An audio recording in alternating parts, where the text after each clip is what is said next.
Hello, this video is for Comp90024 Cluster and Cloud Computing, Assignment 2, and we are Team 37. The project is about building corroboratory instances on Nectar Research Cloud and based on which we retrieve information from Twitter and cities across Australia. We analyzed these data combined with data from the Orin platform, in order to dig out interesting stories, particularly in the scenario of gluttony, one of the 7 deadly sins. Now we will introduce our system architecture. In the figure, it shows the work breakdown and system design. Our group is assigned 4 instances, 8 CPU, 36 GB RAM and 250 GB volume storage. We allocate these resources evenly on each virtual machine, because the tasks of capturing, querying and visualization of data are also separated evenly across the instances. In the first part, which is Twitter harvesting, we harvest the tweets which are related to foods gluttony from 4 Australian cities: Sydney, Melbourne, Brisbane and Perth. We utilized 2 Twitter API, search and stream. Each tweet is analyzed and labeled before it is being stored into CouchDB. In the end, we collected tweets in 4 cities from 2 source, recent 3-day tweets by search API and 20,142,015 tweets in the given database. For instances, Ansible scripts are applied to automatically deploy them on Nectar, including CouchDB installation and required environment for ladder Twitter crawling. In CouchDB, we applied MapReduce functions to generate views, in order to analyze the data and create statistical results for front-end website to display. This is the front-end application of our project. This is the home page of our website showing the topic of our project, which is gluttony, with a picture of all kinds of high-calorie food.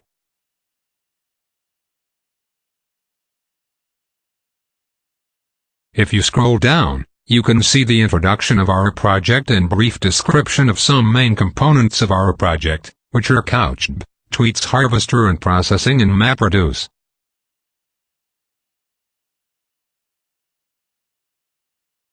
At the very bottom, it is the introduction of each team member, and there is a GitHub link for every of them.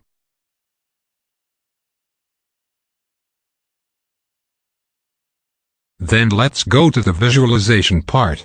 We collected tweets from 4 cities, which are Melbourne, Sydney, Perth and Brisbane in 2014, 2015 and 2019 respectively.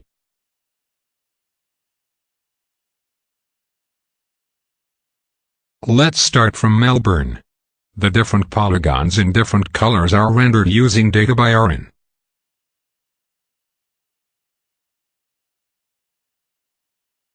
And now it is showing people who are obese.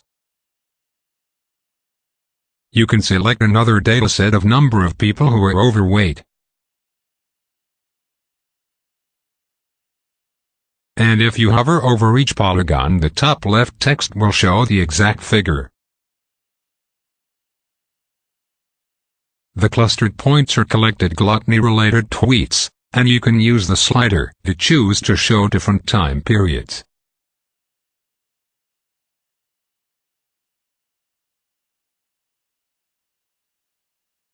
If you click on each cluster, it will zoom in and split into smaller ones.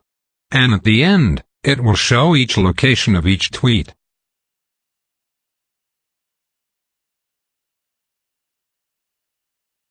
And if you click on the point, it will show the message and what kinds of food topics it is associated with.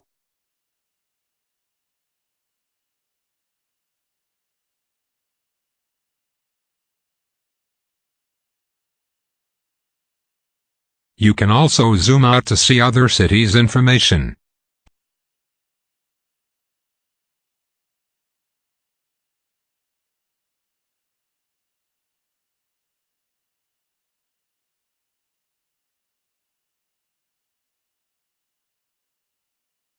At last, let's see the diagrams.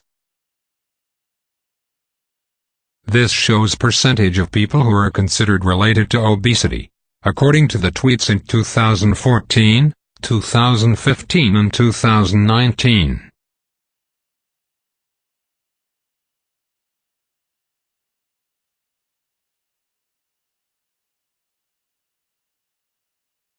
You can see that Sydney has the highest percentage in 2014, which is about 3.7, and surprisingly Melbourne has the lowest percentage, while it is the second largest city in Australia. Also, we can see that most cities have slight drops in the percentage, which might indicate the obesity rate is reducing. Let's go to other diagrams. This shows top 5 food tags for different cities in 2014. You can change the year to see the difference.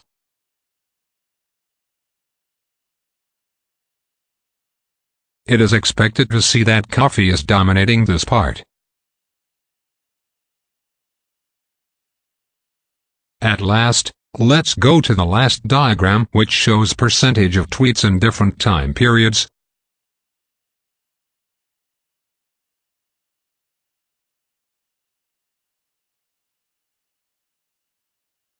You can change the year to see different data as well. That's all for our front-end web application. Here are some of our analysis results. According to the statistic result, in 2014 Melbourne has the highest rate of gluttony tweet among the 4 cities, while Sydney has the second highest. Along with the population of these 4 cities in 2014, we are able to calculate the obesity rate of these 4 cities. We now could find out the relative order of obesity rate is exactly the same to the order of rate of gluttony tweet, which confirms our guess, that the more a district with fixed acreage has tweets about food are, the higher rate of obesity overweight it has. Another finding is that not having meals punctually will lead to obesity. Let's pay attention to the Unimelb2019, as night snack is a common known factor of obesity. That's all for our project. Thanks for your listening.